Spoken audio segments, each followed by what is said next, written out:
Welcome to Sexology, a podcast that untangles the science of sex and pleasure. And now, with this week's episode, your host, clinical psychologist, Dr. Nazanin Moali. Welcome to Sexology Podcast. I'm your host, Dr. Nazanin Moali. I cannot wait to dive into our conversation today with Dr.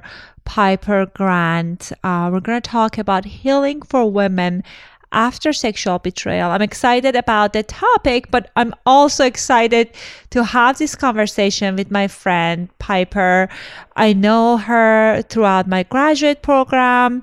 The first time I saw her was in a workshop around sexuality, and all throughout years, I've seen how passionate she is about psychology of sex and helping people expand, explore various aspects of their sexuality. And we shared some clients, and I even didn't disclose that to her yet. But they always talk about how much they love her. So this is definitely a treat to have her on our show today. We talked about erotic recovery after infidelity in episode 2.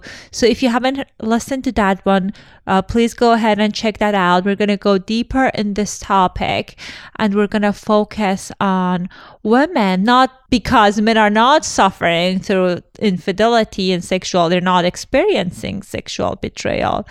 I'm going to focus on women because that was something that a couple of our listeners requested. And also I know Dr. Piper Grant worked with the population in various stages of recovery. She had groups and workshops for women. So I thought this would be a perfect topic to talk to her about. So Dr. Piper Grant is a licensed clinical psychologist, sex therapist, certified sex addiction therapist, and founder of Numi Psychology. She has extensive experience working with couples and individuals in healing ruptures within their relationship, overcoming sexual dysfunction, deepening their intimacy, and rebuilding a strong foundation within their relationship. She specializes in working with individuals and couples on issues related to sex, intimacy, and trauma. Although based in Los Angeles, California, Dr. Piper seeks to reach individuals and couples internationally in recovery from sex addiction and healing from sexual betrayal by hosting retreats in Bali for women who have experienced sexual betrayal and couples in recovery from sex addiction. These are the only retreats hosted in Bali that are tailored to help couples and individuals on issues related to sexual betrayal and hosted by a psychologist and CSAT. Here's my conversation with Dr. Piper Grant on healing for women after sexual betrayal. Welcome back to another episode of Sexology Podcast. As I mentioned during the introduction, I am super excited to have Dr. Piper Grant, licensed clinical psychologist and a sex therapist, in our show today. Piper, welcome to our show. Thank you. I'm so excited about this today. I am so glad that you accepted my invitation, and I know we're close, so would that be okay if I call you Piper instead of Dr. Grant? It's much more comfortable for me, actually, because then it doesn't make me feel weird. Wonderful. So I shared with our listeners in our introduction that you have this fantastic workshop, and you work in the field of sex as a sex educator, sex therapist for a number of years. And I am so excited to talk about sexual betrayal, especially we're going to focus on women today. So tell us a little bit about your experience working with individuals and couple after they discover sexual betrayal. Yeah, so my work is a little bit broad kind of in this realm is because I do work as a sex therapist, and then I'm also a certified sex addiction therapist. So I just say that because I kind of see the whole range and the whole gamut, right? So I work with couples and individuals that are maybe in relationship, whether that be married or just dating. And maybe there's just been an affair and it's not a reoccurring event, right? Or maybe there's just been an infidelity of some sort. And then I obviously see the whole range into compulsive sexual behaviors as well, where it's something reoccurring, very harmful, damaging to self and damaging to the relationship. So it's interesting because just seeing the range, also you just see people at so many different stages of life as well. I see couples as young as early 20s, and yet I see couples and individuals as well as late 70s, even early 80s. So this is something I think that it's important to recognize impacts us through a lifetime. We might think it happens at only certain stages in relationship or certain ages. And yet like I said, I've seen everybody from college students to great grandparents, basically.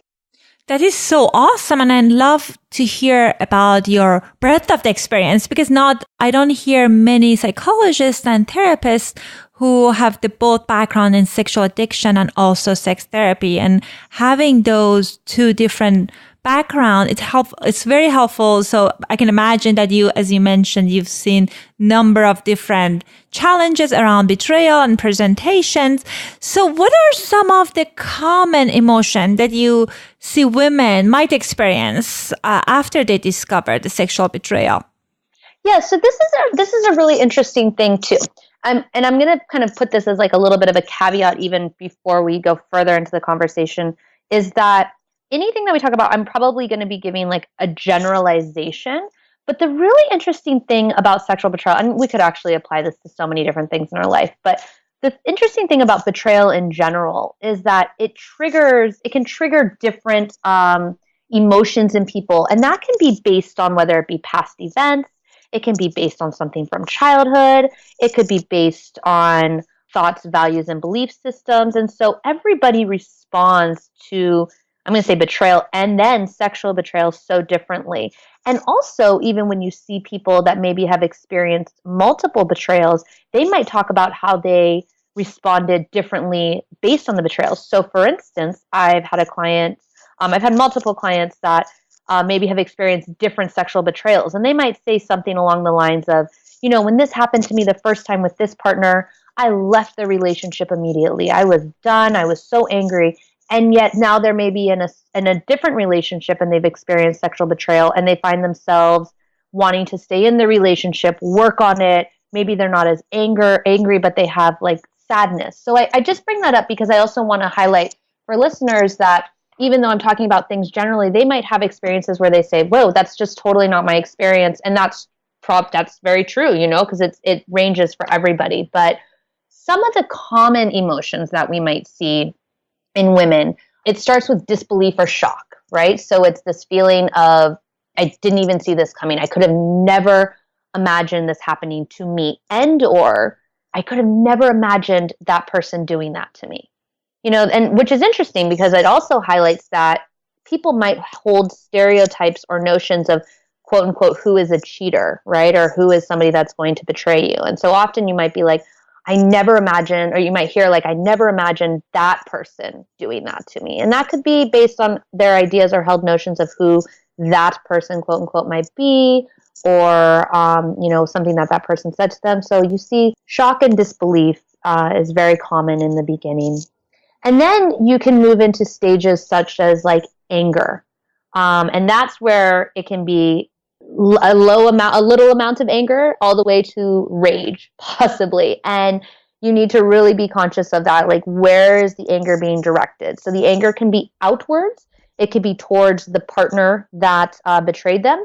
It could be actually inwards. So I sometimes see women be angry at themselves, such as, my friends told me, or so-and-so told me not to trust him. Sorry, that's a very heteronormative. If I go between it, I might be talking more about a heterosexual relationship, but obviously this can go all ways. But there can be a lot of anger maybe of like, they told me not to trust that person, or I felt in my gut like something was wrong and yet I didn't do anything. So you can see anger going also inwards.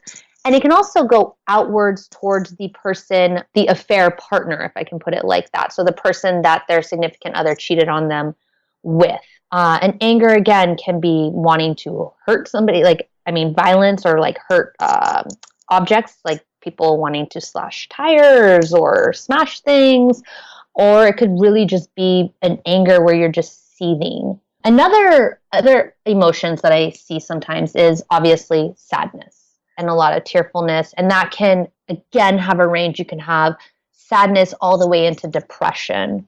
And that is really on your opposite spectrum of anger, although I'd like to say that they're very related and similar. One just tends to be more outward and one is more inward. So when I see sadness, again, you can have sadness about self, sadness about others, but it's obviously this melancholy.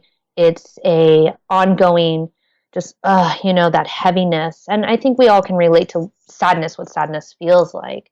And that really has to do with, again, related to the disbelief, but also the sense of betrayal, right? So it's called sexual betrayal or cheating. And the betrayal is what really kind of can feel to even people like a stabbing, right? We say sometimes a stabbing in the back. And so that is, I would say, the most common emotions that I see in women. And I think it's such a fantastic point that you mentioned that sometimes the anger and disbelief can be outward and inward, because it can be confusing for so many people when it impacts their own self-image, their understanding of themselves.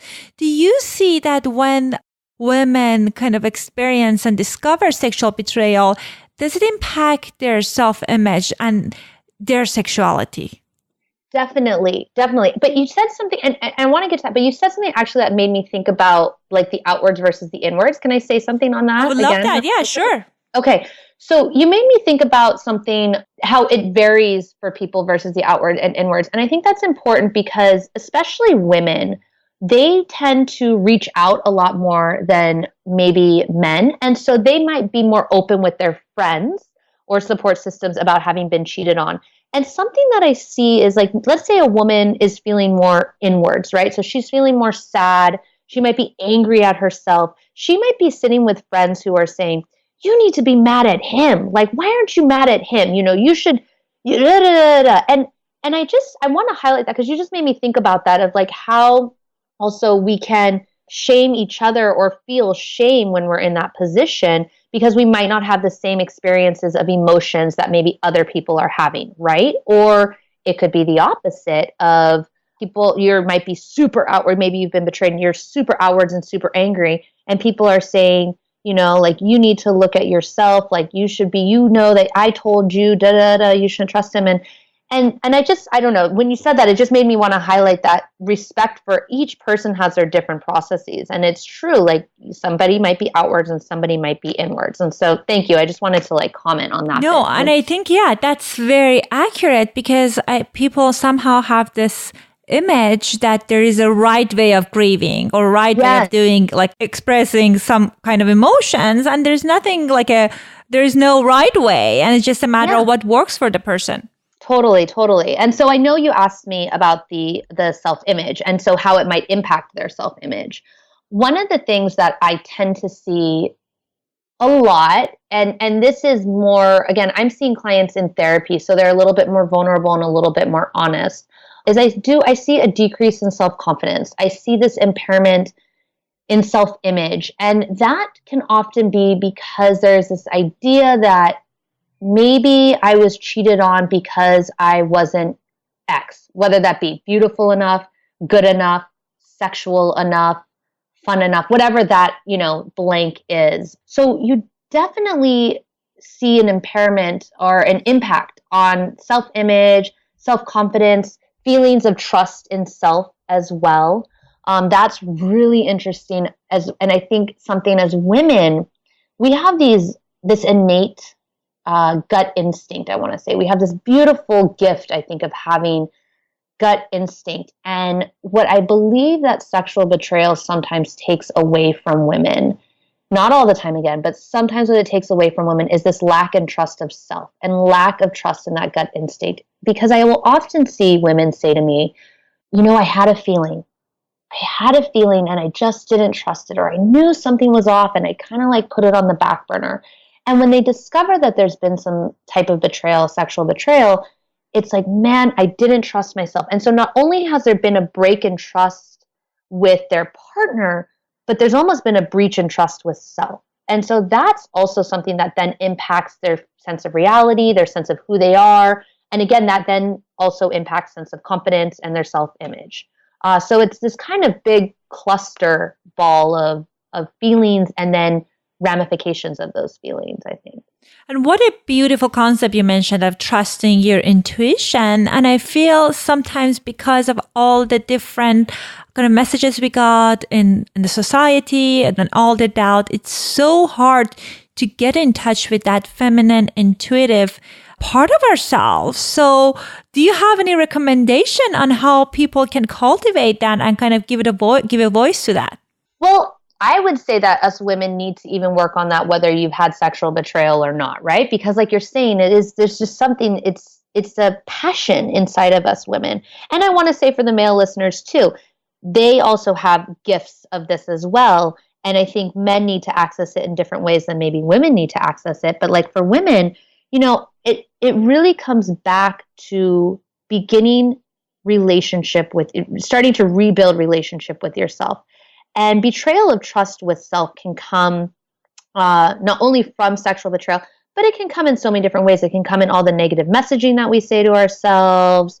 It can come in not believing in ourselves, not knowing that we're worthy of anything, not valuing ourselves. So I believe that the way to kind of get back in touch with that feminine power and that feminine energy is starting with rebuilding relationship with yourself. And that's starting to trust yourself, starting to value yourself. And that comes from focusing on yourself. So beginning to nurture yourself. And I know we talk about self-care and doing things of self-care, but I also don't think it needs to be these big things like, okay, I'm going to work out 4 days a week now because that's my self-care. But like, sit with yourself, sit in silence for 10 minutes and just be in your thoughts. It's interesting. I was driving today and I was driving my car and I realized I was in the car by myself and I realized, oh my gosh, I've been driving for 25 minutes, no radio on, wasn't talking on the phone. And I was just in my thoughts. Now, somebody could probably tell me maybe I shouldn't be doing mindfulness exercises while driving because I should also be present and driving. But it was this act of really, I don't know, checking in with myself, right? And kind of like, where am I? What's my body feeling? What am I doing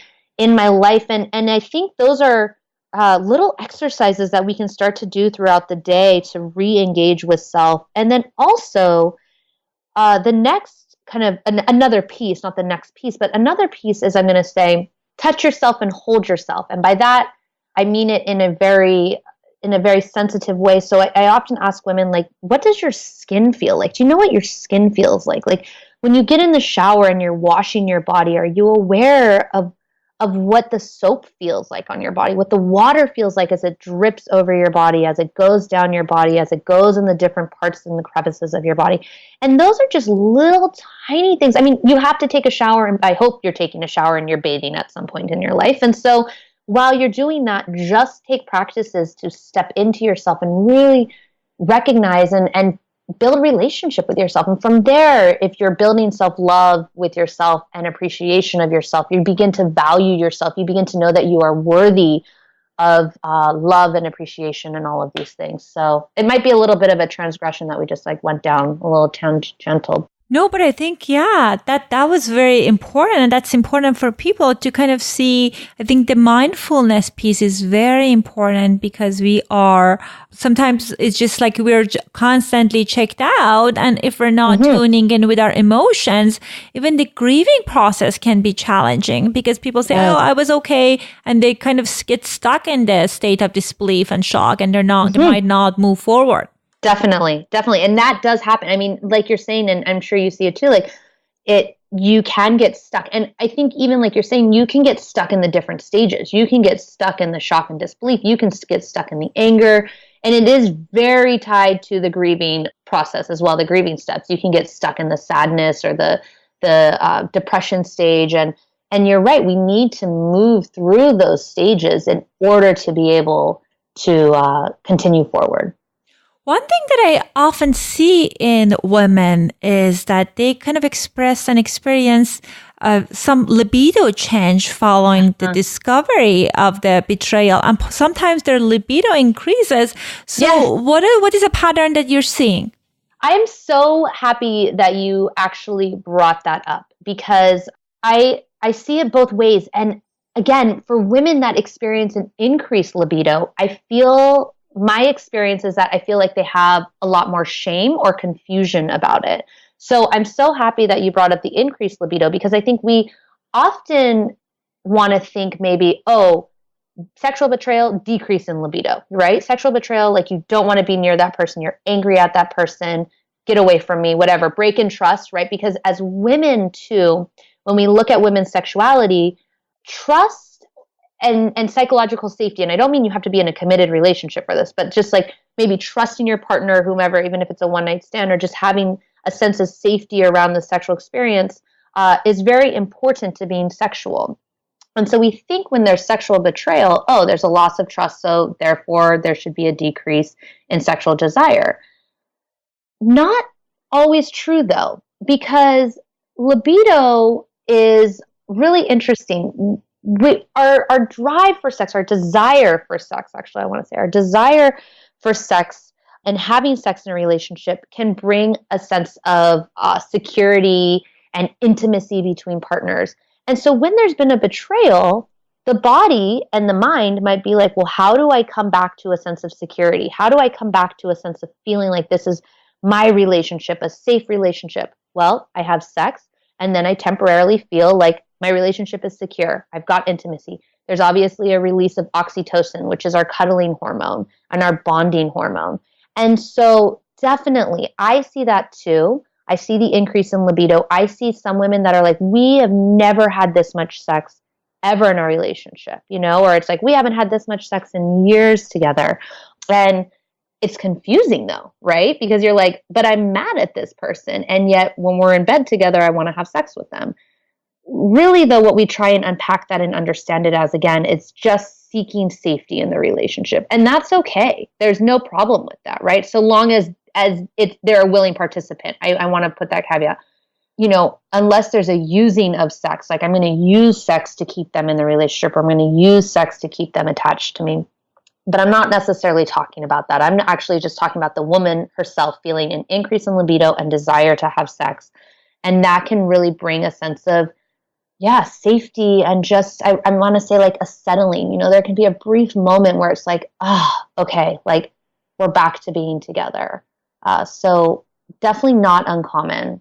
What a thoughtful way of putting it, because I hear women, as you mentioned, sometimes they're coming to therapy and they feel shameful about wanting to be with their partner after discovering like what was going on for years. And it's now that you're talking about the attachment piece and putting it in perspective about securing the bond, that absolutely makes sense. Yeah. But how confusing could it be, right? Because it's just like, and then how do you tell, again, I want to go back to the social piece, because again, for women, social support networks, and they use their social support networks, like how do you sit down with a friend and maybe they're mad at your significant other even, right? Like, I can't believe he or she betrayed you. And like, so then you sit down and you're like, but by the way, we're like having the best sex of our life. And we've been having sex like 3 times every single day. It doesn't match. And the brain sometimes can't even make sense of it. But it's just seeking safety and security in the relationship. Right. And something else that I see with some women is they continuously find themselves repeating the pattern of being with a partner that like sexually is unfaithful to them, or they're not committed, and they choose to leave the relationship. And shortly afterward, they see they are in the same kind of, they find themselves the same cycle. So how do you make sense of that? Okay.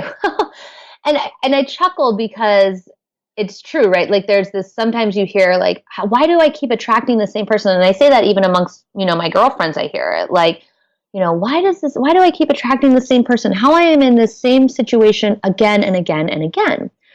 And again, as a therapist, what I do is I look at, okay, first, are you conscious of what the pattern is? So it's not just, I've attracted another person that's cheating on me, but let's like back up and let's look at like, what is the pattern of you getting in relationship? Where are you meeting these people that you're getting in relationship with? What are the red flags that you see early on in relationship that you are choosing to ignore? And not just the negative things. What are the positive things? Because we also we tend to focus on like the red flags, the negative parts, but let's look at it like, why in the beginning, initial phases of relationship, are you attracted to this person? What did you enjoy about this relationship? What kept you going back to these relationships? So looking at both of those to really understand the pattern. So it's not just knowing, oh, I have a pattern and I'm attracting this type of person, but like unpacking it and deconstructing it and looking at what are the pieces of that pattern, and then being conscious of that, really being honest with yourself about who you are attracting. So it's not like it just happened if it's a repeating pattern, right? It's not like this is just happening, but there's something going on. So if you're conscious of it, you need to then catch yourself in it, and you need to be really truthful with yourself. And again, having those kind of honest conversations with yourself about I would say to myself, okay, Piper, here you are. Like you're at this, you know this feeling, like you've felt this feeling before, you've seen this sign before. So let's take a step back. Let's look at like what's going on. Let's use our support systems if we have some support systems in place. And let's just take a breather here at this stage, at this step where I'm kind of feeling this feeling again, and look at, can I do it differently right now? Is there something that I can do differently now? And so that comes from knowing the pattern though. And I think also then understanding why. That's a huge question. Is it because there's a fear about commitment? And there tends to be maybe a gravitation towards people who are going to be less committed, maybe. Or are kind of saying from the beginning they don't want to be committed, but you choose to maybe ignore that. So could there be fears or concerns around something? And is there also pieces that maybe you're looking to fill? Are there voids that you're looking to fill? And I'm just going to say, side note, that's why it comes back to self-love and self-appreciation. You got to fill and work on those voids yourself first before you're looking for somebody else to fill those voids. So the why question is really important. And then lastly, there's that kind of age-old saying of just laws of attraction, right? So if you are attracting somebody into your life, and yet you're conscious and aware of not wanting to attract those people in your life, and maybe you know a different type of person that you'd like to attract in your life, or you're like, I want to have a stable relationship and I keep attracting unstable people.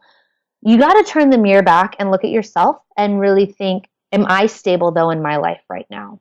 Am I that person who's able to commit? Am I that person who is able to be faithful, loyal, even the light stuff? Like maybe you want somebody who's more fun in your life and you're like, am I a fun person? Like, how can I be a fun person by myself? So being conscious of it, being aware of it, being able to be self-reflective about it, being honest with yourself, and then being able to know the why and make changes about that. I think it's very important, as you mentioned, to be aware of our pattern, because I think kind of awareness, as you mentioned, can be a huge game changer for many people. Mm-hmm. But one thing that I noticed that sometimes we're unpacking all these things in therapy, and it comes to the fact that some of my, especially younger clients, they say, okay, I know this is what's going on. It's just like, I'm just attracted to this kind of people. That's my erotic template. Yes. Do you think is it something that people can change? So it's interesting when we think about erotic template, because I think about erotic template as what sexually turned somebody on, right? So not my erotic template, but a person's, not a self-disclosure here, but a person's like erotic template might be something like they get turned on by feet, a foot fetish, or maybe they just like silk. They want to see their partner dressed in silk. I mean, there can be things like that.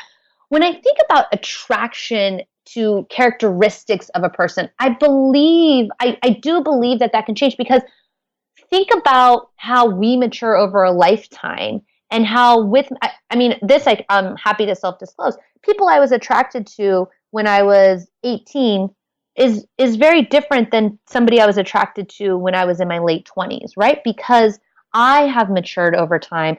I took time to have self-growth. My interests changed, who I was changed, all of those things changed. So I do believe that what we look for characteristically in a person can evolve over time. Now, there might be some core things that don't change, and that might be based on values and belief systems and things like that, right? But when I'm thinking about attraction, I think about the characteristics of somebody. I'm not really even thinking about their physicalness, right? Just the characteristics of somebody. And I do believe that that can evolve over time. And I do believe, because if you think about yourself, we evolve as people over time. That is such a great point, because you're right. I think yes, I'm a little bit skeptical when it comes to erotic template, but you're right. Mm-hmm. People can have different characteristics, with different, I guess, different kind of a gift in different packages. Yeah, so it doesn't mean yes, no pun intended, but but that's how I might take that one day and use that. So it's good that you mentioned that, and I agree that we evolve, our interest changes, and we can correct and change and evolve who are we attracted to, and kind of fine tune and discover as we get older what works and what doesn't work. Yeah, because it's interesting. And again, kind of going back to the age thing, is when I'm 18, and looking for a partner, for me personally, I wasn't looking for commitment, right? I wasn't looking for somebody to have as a life partner and commit to. I was looking for somebody to have fun with. And then as I got older, and I was like, okay, now I'm looking for more stability, right? And I myself, because I was engaging and I had more of a stable life. So then that's why I always go back to the role of self. It's not on these other people, to fit the mold of what we need in our life. It's for us to really evolve and be the person that we need to have in our life, and then look for somebody to match that and be on that level with you. So from what I'm hearing, and I know of your work, that you work with many women that are in the path from emotional recovery from sexual betrayal. So what are some of the steps that you recommend women to take when they start their journey of recovery? Mm-hmm. I think this is such a good question, because again, I want to go back to it is different for everybody, but why I think this is such a good question is because you're actually talking about recovering from sexual betrayal. And why I like to think about that is because sometimes what can happen is, and this is for men and women and anything that happens in our life, sometimes something's occurred and we just kind of want to be in denial, ignore that it happened, and keep on moving, right? And yet, maybe I am biased because I am a therapist, but the opportunity to process something and work through something, I really think is such a gift to be able to move forward in a healthy way and break and we're talking about patterns, break patterns, right? And really look at why this happened, and not just even why it happened, but because it's not even on you as the person that was cheated on. I'm not even saying it's on you why this happened, but why are you experiencing these emotions? What are these emotions that you're experiencing, and what do they mean to you? And then how can you process them and work through them so maybe they're not triggered later down the line? So that's why I think this is a great question. And I hope that women can feel comfortable seeking support in recovery from sexual betrayal. And so I think support can look like therapy, obviously, but working with a therapist who understands sexual betrayal. And that doesn't have to be a sex therapist or addiction therapist, but just somebody that you feel comfortable with, and that you maybe early on in if you don't already have an established therapist, that if you're looking for a therapist, that you tell them that you really want to focus on working through and processing this betrayal. And are they comfortable talking about sex and relationships? Super, super important. Engage your support system. Have some friends that you feel trusting of. Because just like we're talking about the grieving process, there is going to be times that it's bad and it's good and sad and mad. And do you have those few people that you can call on and just say, I'm having a bad day, or I'm feeling so pissed off at them and I just want to go over and do something. And your friend's don't. Before you go and do something crazy, come over here. You just need those people that you can be honest with and genuine and authentic with. Journaling, always a recommendation that I make, because I think writing I know writing engages a different part of our brain. It engages our emotional center.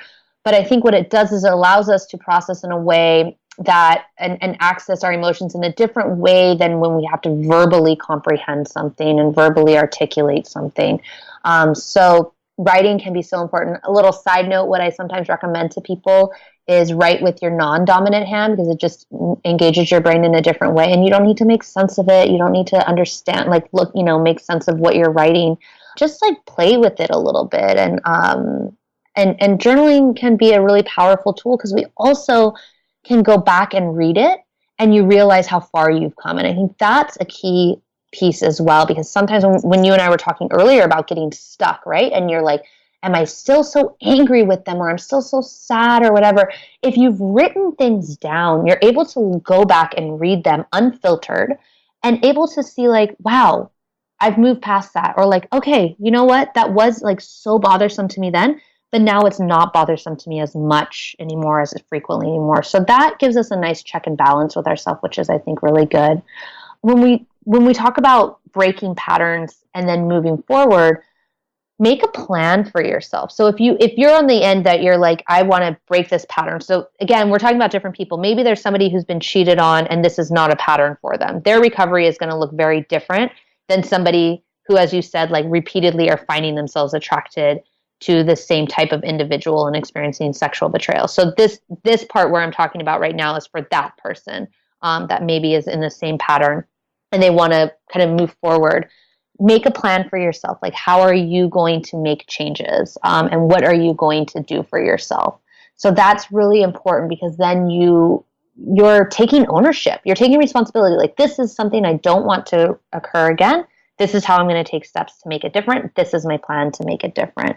And let people know that you're doing that. Again, going back to a supportive social support network, if you have friends or even a therapist, like, let them know, like, you guys, I'm going to make some changes. And if you see me, falling back into a pattern, or if I say something, if I say X, Y, and Z, and you hear me saying that, like, tell me to take a breather and reflect back to me. I want you guys to help me. I need you to help me. So have people check in with you. And then lastly, I would say set ideas about who you want to attract. Again, going back to that idea that I said, like, think about if you're that person. But moving forward, like, be really clear with yourself about, like, who are you looking to attract in your life, and how might you bring about that change in yourself first, rather than just looking outwards for it. Thank you so much for these recommendations. I was taking notes because some of them are like such an interesting way of, like, different way of thinking about it. I tell my clients about journaling, but writing it with the non-dominant hand is very interesting. So I think, like, our listeners, got great tools. Go ahead. Go home and try. I mean, it's like a fun thing because it engages your brain differently. And don't think about what you're writing. Just like do a stream of consciousness. And it just, my thought is like, especially as a therapist, I always tell my clients, like, I'm going to throw tools out for you. Try it. If it works, put it in your tool belt. If it doesn't work, throw it out in the garbage can. Like, just be done with it. So I just always think, like, and that's kind of why I said in the beginning, some things are going to work for people, some things aren't. Some people are going to experience some things and some people won't, and so we have to just try it. We have to try. We reached the end of our show, but I want to make sure our listeners, they know about the wonderful retreat that you're hosting. And I mentioned the introduction, but Piper, and I genuinely mean that, you always have this very thoughtful, insightful workshops. I attended your trainings and I felt, oh, wow, it's like more like more meaningful than, it's just not a work on surface. So please tell us, our listeners, about the retreat. Well, firstly, I just want to thank you for that. That touches me, and I will put that in my pocket and hold that, because I think you do know me personally. You know that I am so passionate about my work. I love my work. I love the work that I do. I am very passionate and feel like it's an honor, truly an honor, to work with people through some very difficult times in their life, and working with people through betrayal, especially. It's like I say, it's an honor to be able to sit with people in that and to have them trust me. So what's kind of evolved through time is, as I sit with my clients in the room, and by the room in my office, I mean in the therapy room, we get to a certain stage in recovery after sexual betrayal where it's like, I need to be like movement. And by movement, like, they physically need to move and they need like emotional movement, right? We've talked about the chaos. We've talked about everything else. But like, then how do you re-engage with yourself? How do you get back into your sexuality? How do you get back into you? And for couples as well, like, how do we get back to being connected? How do we get back to this intimacy? And so I've developed these retreats in Bali, Indonesia, where I grew up there as an expat. And Bali is this amazing place. For anybody that hasn't been, it's just has this intrinsic feeling of healing and support there. And so I developed these retreats for women who've experienced sexual betrayal, and then for couples who have gone through sexual betrayal. And it's really an opportunity. It's not for early stages. It's not like, okay, we've just discovered and now let's go. But it's for like, we've decided to stay together and or not stay together. If it's the individual, you can come, and if you're in relationship or not in relationship. And it's an opportunity to indulge. Really, it's in a beautiful location. It's very small. We do cultural activities, but I do workshops and didactic experiences every single day. And it's just about re-engaging with self and sexuality and intimacy with your person, whether that be you or somebody else. And I'll make sure I leave website information in show notes. Even our listeners, if they feel they are in early stages right now, it's good to have that in mind for future, because I feel like I've seen some pictures from the website and and from the presentation you had a while ago, and I feel like I want to go. Come over and visit me. I'd love to have you come visit. Thank you. And thank you so much for your time and sharing your wisdom with us. Thank you. I've really appreciated it. And I hope everybody enjoyed listening. All right. Have a great day. I hope you enjoyed my conversation with Dr. Piper Grant. If you experienced sexual betrayal in the past or struggling with it in your relationship presently, I want you to know you're not alone. I was looking at this research, and one study found that at least one or both parties in 50% of all couples married and living together, straight and gay, will engage in either emotional betrayal or sexual betrayal throughout their relationship. Unfortunately, this is a very common experience, and it's important for us to kind of explore our emotions and, as Dr. Grant mentioned, to reach out and engage our social support and do whatever it takes for us to heal this wound. And I know we talked about post-traumatic growth in the previous session. So even it's a possibility for you to become stronger because of the experience of sexual betrayal.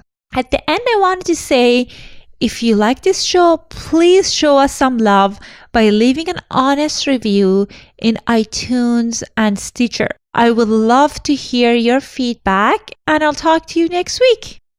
Thanks for listening to the Sexology Podcast. For more great content, visit www.sexologypodcast.com.